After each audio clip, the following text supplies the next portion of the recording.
بسم اللہ الرحمن الرحیم۔ حضرت یعقوب علیہ السلام کے بارے میں۔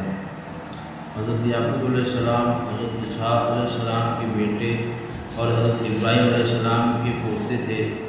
اللہ کے عظیم نبی تھے۔ ان کے 12 بیٹے تھے، جن میں حضرت یعقوب حضرت یوسف علیہ السلام ان کے بہت محبوب تھے۔ اسی وجہ سے ان کے بھائیوں نے حسد میں آ کر حضرت یوسف علیہ السلام کو کنویں میں ڈال دیا۔ حضرت یعقوب علیہ السلام نے بہت صبر کیا، اللہ پر کامل بھروسہ رکھا۔ غم میں روتے ہوئے ان کی بینائی چلے گئی۔ انہوں نے امید کا دامن نہیں چھوڑا۔